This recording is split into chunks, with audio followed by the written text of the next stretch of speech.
नमस्कार, स्वागत है आपका सिटी पोस्ट लाइव में। मैं हूं मुस्कान। आज बिहार की राजनीति में एक और हंगामा हो गया है और इस बार हंगामा पैसे से शुरू हुआ है। पूर्णिया सांसद पप्पू यादव ने बाढ़ पीड़ितों को नकद सहायता बांटी, लेकिन अब उन पर आचार संहिता उल्लंघन का केस दर्ज हो गया है। आइए जानते हैं ये मामला कितना बड़ा है और इससे चुनावी तापमान कैसे बढ़ेगा।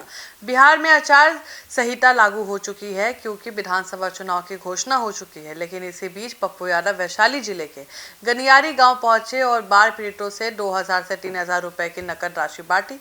इस दौरान उन्होंने स्थानीय लोगों से बातचीत की, अधिकारियों को फोन किया और यह आश्वासन दिया कि कटाव पीड़ितों की समस्या को जल्द हल किया जाएगा। लेकिन सबसे विवादित इस दौरान इन पैसों की तस्वीर वीडियो कैमरे में कैद हो गई, जिससे एक एक करके लोगों को नाम पढ़कर रुपए दिए जा रहे थे।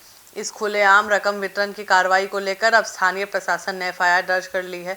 मामला यह है कि चुनावी घोषणा के बाद से ही यह मॉडल कोड ऑफ कंडक्ट होता है, जिसको आचार संहिता लागू हो जाती है तो उसमें कोई भी पैसे नहीं बांट सकते हैं। इससे नियम है किसी भी उम्मीदवार या सांसद को निर्वाचन प्रक्रिया के दौरान भ्रष्ट प्रलोभन देने की अनुमति नहीं है।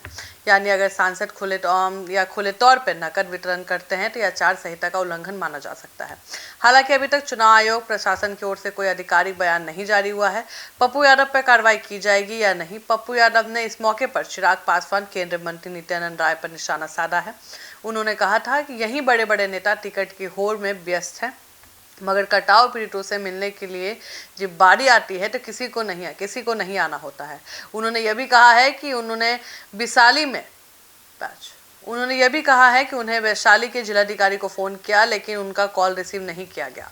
इस बयानबाजी ने मामला और गरमा दिया है। क्लास लगाए जा रहे हैं और कयास है ना पैच इस बयानबाजी ने मामला और गरमा दिया है। कयास लगाए जा रहे हैं कि पप्पू यादव इस कदम से जनता को सहानुभूति जुटाने में राजनीतिक चाल चल रहे हैं। इस घटना ने बिहार की सियासत में नया वोल्टेज जोड़ दिया है।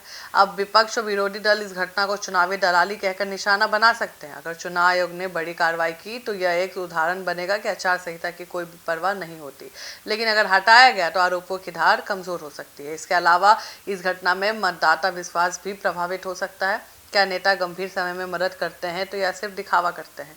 यह मामला हमें याद दिलाता है कि चुनावी नैतिकता सिर्फ कागजों पर लागू नहीं होती, कार्रवाई में भी दिखना चाहिए। फिलहाल इस खबर में इतना ही। आगे की खबरों के लिए बने रहे हमारे साथ। तब तक के लिए धन्यवाद।